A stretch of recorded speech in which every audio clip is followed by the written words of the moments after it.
वो नहीं आन्हर गुरु बता चला, मांग चला तो दिया ढेला। ऐसे गुरु की बात यहाँ नहीं है। एक आश्रम में गुरु महाराज रहते थे। गुरु एक लड़का कहीं से आया, प्रणाम किया जाके, कहा कि बाबा हम भी आपके आश्रम में रहेंगे। कहा रहो। रहने लगा।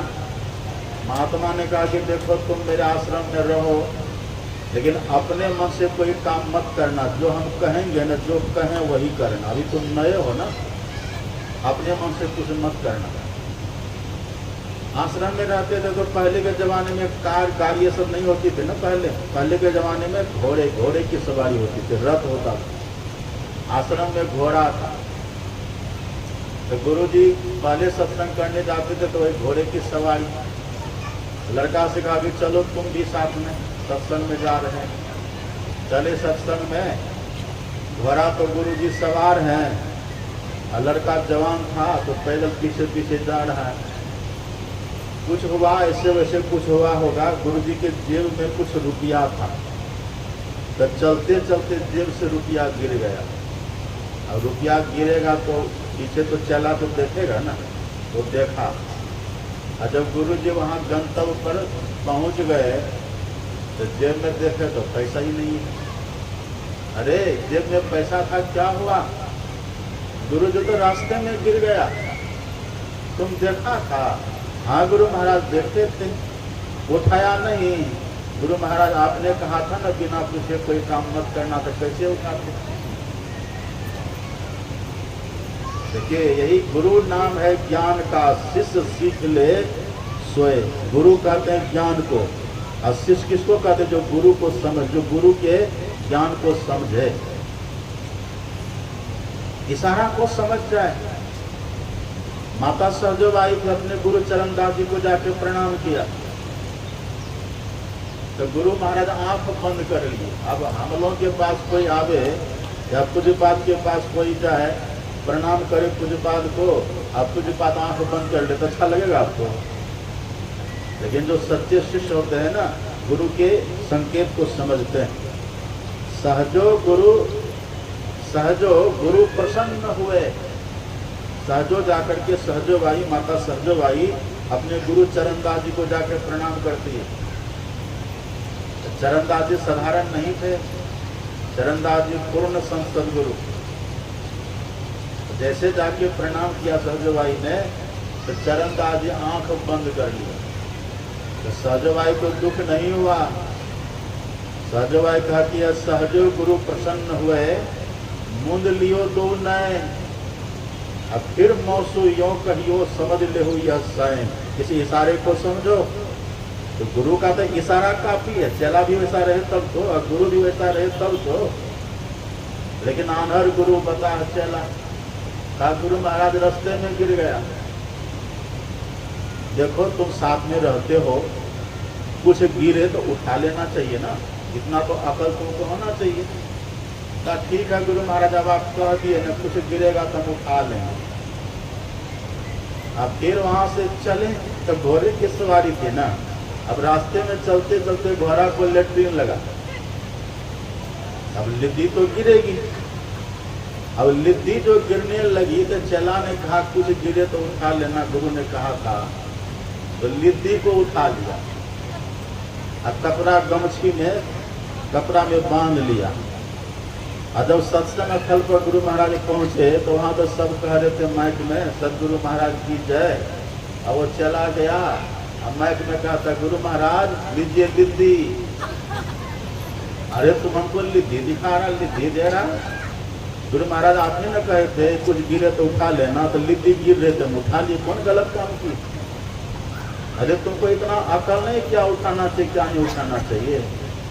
लड़का का था गुरु महाराज रुपया पैसा नहीं उठाए थे तो तब भी आप डांट दिए, और लिद्दी उठा लिए तब भी आप डांट ही दिए। तो एक काम करिए गुरु महाराज, लिस्ट बना करके दे दीजिए हमको क्या उठाना है क्या नहीं उठाना है।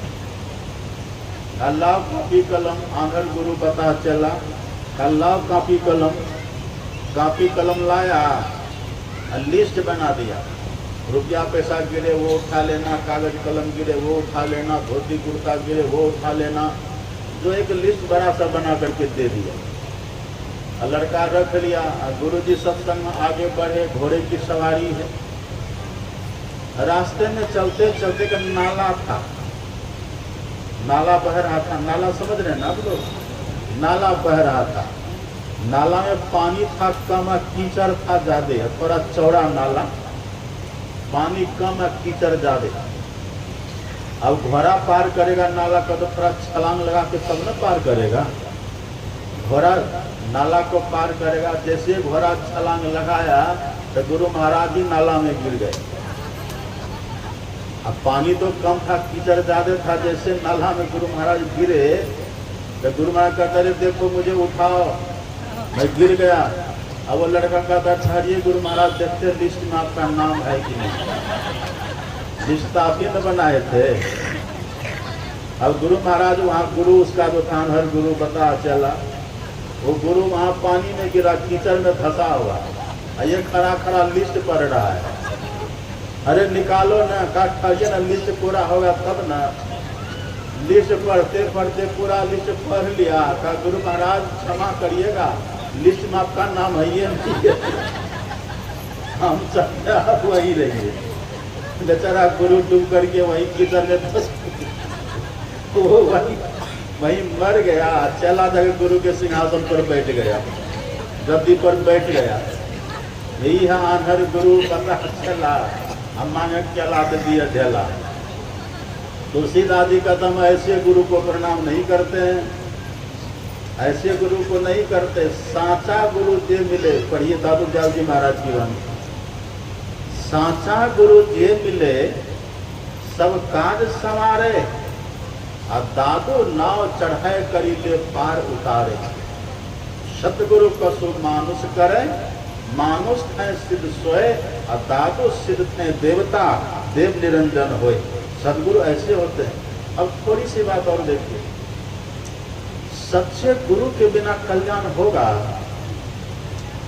सतगुरु नानक कहते हैं सतगुरु सेवे बिनु जोगु न हो, बिनु सतगुरु सेवे जोगु न हो। बिनु सतगुरु भेटे मुक्ति न कोई, बिनु सतगुरु भेटे नामो पाया न जाई, बिनु सतगुरु भेटे महा दुख पाई, बिनु सतगुरु भेटे महा गर्वी गुबार, नानक बिन गुरु गुआ जन्म हार। सच्चे गुरु जब तक नहीं मिलेंगे ना, अब राम भगवान के सामने भी जाकर खड़े हो जाइएगा ना, राम भगवान जिनकी पूजा दुनिया करती है, तो राम भगवान में आपको क्या कहेंगे? पढ़िए न, माता सबरी को कहा था, राम भगवान कहेंगे गुरु पद पंकज सेवा, जाओ सदगुरु की सेवा करो। गुरु पद पंकज सेवा तीसरी भगति अमान। कृष्ण भगवान के सामने भी जाके खड़े हो जाइएगा ना, तो कृष्ण भगवान ये नहीं कहेंगे कि तुम्हारा काम पूरा हो गया। क्या कहेंगे वो? और ये गीता तद्विधि प्रणिपाते न परिप्रश्ने न सेवया उपदेक्षन्ति ते ज्ञानं ज्ञानिनः तत्त्वदर्शिनः। भगवान कहेंगे कि देखो मेरे पास आ गए ठीक है, लेकिन कल्याण तुम्हारा तत्वदर्शी गुरु के पास में होगा, वहां जाओ। वो तुमको ब्रह्म ज्ञान का उपदेश करेंगे, वहां जाओ। सब आपको गुरु के पास भेजेंगे। किनके पास? सच्चे गुरु के पास भेजेंगे। अब सच्चे गुरु की पहचान है क्या? कैसे समझेगा कि ये गुरु परमात्मा को पाए हुए हैं? है उनके लिए कोई दृष्टि? संसद गुरु को पहचान सकिएगा? जो कोई कहे साधु को चिन्हा, तुलसी हाथ कान पर दिन्ना, विधि हरि हर कवि कोविदवानी, कहत साधु महिमा सकुचानी। संसद गुरु की पहचान नहीं कर पाइएगा। हाँ, हमको जो बताएंगे, क्या बताएंगे वो? आप पढ़ेंगे संत तुलसी साहब की वाणी। वे कहते हैं तुलसी बिना करम किसी मुर्शद रसीदा के, तुलसी बिना करम किसी मुर्शद रसीदा के, राहे नजात दूर है उस पार देखना। राहे नजात, नजात कहते मोक्ष को। मोक्ष का रास्ता बिना गुरु के नहीं मिलेगा। और न तो उस पार आप जा सकते हैं, मतलब भवसागर के पार, परली पार तेरा मीता खरिया, परमात्मा जो भवसागर के पार है उनके पास नहीं जा पाएंगे। ये कैसे होगा? तुलसी साहब कहते हैं जब तक पक्के गुरु की कृपा नहीं होगी, मेहर नहीं होगी, तब तक मुक्ति का रास्ता नहीं दिखेगा। हमारे गुरु महाराज क्या कहे, पढ़ते हैं ना प्रभावली में, मुक्ति मार्ग जानते साधन करते नित्य, साधन करते नित्य सतचित जग में रहते, दिन दिन अधिक विराग प्रेम सत्संग करते। देखिए हमको क्या क्या कहेंगे बेटे, दृढ़ ज्ञान समुझाए बोध दे कुबुद्धि को हरते, में ही ये गुण धर जोई गुरु सोई सच्चित, मुक्ति मार्ग जानते साधन करते। देखिए मुक्ति का मार्ग, अब आप कहिए मुक्ति का मार्ग कहाँ से शुरू होता है? आपको कोई पूछे कि मुक्ति का मार्ग कहाँ से, तो क्या कहिएगा? लुधियाना से? कहाँ से? मुक्ति का रास्ता कहाँ? बाहर में कहीं है? बाहर में कहीं नहीं है। कहाँ है? पढ़िए, तुलसी साहब ही कहते हैं। ये कौन बताएगा आपको? ये कौन बताएगा? और अभी देखते हैं हमारे चश्मा वाले बाबा कह रहे यहाँ, ये कैसे जाने? यदि सच्चे गुरु के पास ये नहीं आते तो जानते कैसे जाने? ये संत तुलसी साहब की वाणी आप पढ़िए। संत तुलसी साहब कहते हैं, क्यों भटकता फिर रहा तो ऐ तला से यार में, रास्ता सहरग में है दिलवर पे जाने के लिए। सहरग में रास्ता है। सहरग किसको कहते हैं? इसी देह में सहरग है। सहरग कहिए, उसी को दसम द्वार भी कहते हैं, उसी को मुक्ति का द्वार भी कहते हैं, उसी को तीसर तिल भी कहते हैं, उसी को तीसरी आंख भी कहते हैं। ये कौन बताएगा? वहीं से रास्ता गया हुआ है ईश्वर के पास। ये रास्ता सच्चे गुरु बतलाएंगे। कौन पुक्का गुरु के पास जाइएगा तो बताएंगे आपको। वो तो कपड़ा उड़ा के कान फूक देगा, कान फूक देगा। बैल हो की भैंसा, 3 फूक दिया, बैल हो की भैंसा। इससे कोई गुरु नहीं हो जाता। कहाँ है वो सहरग? ये कौन बताएंगे? भैया तुलसी साहब कहते हैं, मुर्शिद कामिल से मिल। मुर्शिद कहते हैं गुरु को, कामिल मतलब पक्के। पक्के गुरु से मिलिए। मुर्शिद कामिल से मिल। कैसे मिलिए? सिद्क और सबूरी से तकिए। सिद्क कहते हैं सच्चाई के साथ मिलिए। सच्चाई, जिज्ञासु बनकर के जाइए उनके पास। और सबूरी मतलब संतोष धारण करिए, दुनिया की इच्छाओं को छोड़िए, संतोषी बनकर के उनके पास जाइए। फिर वो आपको मुर्शिद कामिल से मिल, सिद्क और सबूरी से तकी, जो तुझे देगा अहम सहरग को पाने के लिए। सहरग का भेद बता देगा। यह जानता कोई राजदान, गुरु की शरण जो ली, इनके सिवाना आन जो मदमान चलंगी। उनको कोई नहीं बता सकते। ऐसे सदगुरु के जो चरण में धूल लगी होती है ना, उसकी बड़ी महिमा है। एक गांव में हम गए, चारों तरफ से 4-5 माताएं कठोता लेकर के दौड़ी। कठोता समझ रहे ना, बड़ा बड़ा कठोता लेकर दौड़ी। हम डरे, कठोता ले क्यों दौड़ रही? आई पास हम बोले, क्या करिएगा माता जी? कहा कि बाबा आपका पैर धोएंगे। इससे क्या होगा? का चरणामृत है ना, चरण धूल, चरण रज है ना आपके चरण में, उसको हम धो करके पिएंगे। हमने कहा कि बेकार धोना है। अब कैसी बात आप करते हैं बाबा?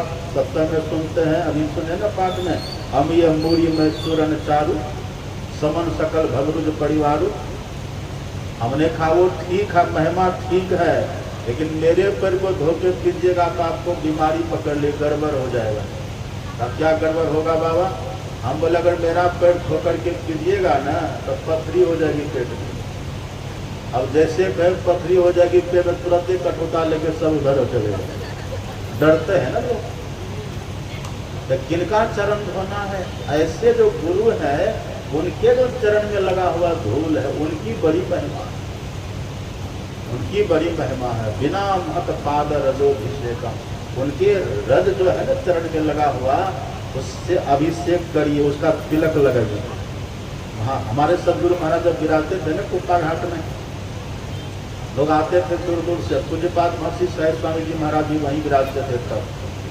तो जब भी निवास में जाते थे गुरु महाराज जी के पास, अब प्रणाम करके जब लौटते थे तो वहाँ की मिट्टी का थोड़ा तिलक लगाते थे। और अभी भी कुप्पा घाट की भूमि की बड़ी महिमा, सबको जानना चाहिए, साल में बार बार बड़ी महिमा, जहाँ गुरु महाराज विराजते थे। तो जहाँ संत सदगुरु का चरण पड़े, उनकी चरण धूल, उसकी बड़ी महिमा। क्यों? क्योंकि इसी देह में रह करके वो परमात्मा को पा लेते हैं। बड़ी महिमा चरण धूल, वो उसकी महिमा, उसको धारण करना चाहिए। और जब दीक्षा लेकर के खूब बढ़िया सा जप करेंगे ना, तो जप करते करते आपके भीतर में गुरु महाराज प्रकट होंगे। अति पावन गुरु मंत्र मन ही मन, जाप जपो उपकारी गुरु रूप को मानस ध्यान। तब जब आप ध्यान करिएगा ना, तो वहाँ आपको गुरु महाराज के चारों तरफ आभा दिखेगी। वो अभी है, वो अभी चरण रज में ही गिनती है, लेकिन वो मन के ऊपर लगता है। अब कल तो बड़ा लाभ होगा जन्म मृत्यु का। अगर वो किसी को लगे ना, तो वह तो 84 के बंधन से छुड़ा लेता है। बड़ी महिमा है। अब तीसरी है, जब आप गुरु महाराज का ध्यान करेंगे, दर्शन यदि हो गया ना, तो वृत्ति पवित्र हो जाती है। प्रथम ही धारो गुरु को ध्यान, हो श्रुति निर्मल, तब हो बिंदु ज्ञान। बिंदु का ज्ञान आपको हो जाएगा। जैसे बिंदु दिखेगा ना, बिंदु क्या है? वो प्रकाश का द्वार है। गुरु जुगती से तापु गगन में तब ढल गए कर तारा रे, वह तारा गुरुदेव बतावे ज्योति महल का द्वारा रे। द्वारा प्रकाश में आप चले जाइए। वो जो प्रकाश दिखता है वो अभी चरण धूल है उसका। लोग कहते हैं ना, जो तुम्हारे ज्योत स्वरूप करो तुम्हारे धुन रूपा, उससे 84 का बंधन खत्म हो जाता है। हाँ, प्रकाश मिटल अंधियारी, सुख भयल बहुत देर है, और गुरु कृपा की कीमत नहीं, मिटल 84 देर है। बड़ा लाभ होता है। फिर नाद मिलेगा। नाद को सार शब्द ध्वनि संग, सुरत हो अकह में लीनी, अध्वनि अशब्द अनाम परम पद गति की दीनी। द्वंद्व द्वैत सो रहित सो प्रभु पद पाई के, अरे हारे में ही सुरत न लौटई, बहुरी न जन्मई आई। तो जन्म मृत्यु का चक्कर खत्म हो जाता है। यही गुरु की महिमा। ऐसे हमारे सदगुरु महाराज हैं, और ऐसे सदगुरु महाराज के संग में जो रहे, अंग संग में जो रहे, उनकी सेवा जो किए, जो उनका ध्यान करते, अभी उनका ध्यान करते हैं, तब तन से सेवा किया, अब मन से सेवा करते हैं, अब आत्मा से सेवा करते हैं। कुछ बाद रोज ध्यान करते हैं, मन को अर्पित करते हैं, आत्मा को अर्पित करते हैं। तन मन धन आत्म करी अर्पण, ऐसे महापुरुष हम लोगों के सामने बुलाते हैं। आप उनके दिव्य वचन को सुनिए, जीवन का लाभ लीजिए। श्री सदगुरु महाराज बोले प्रेम से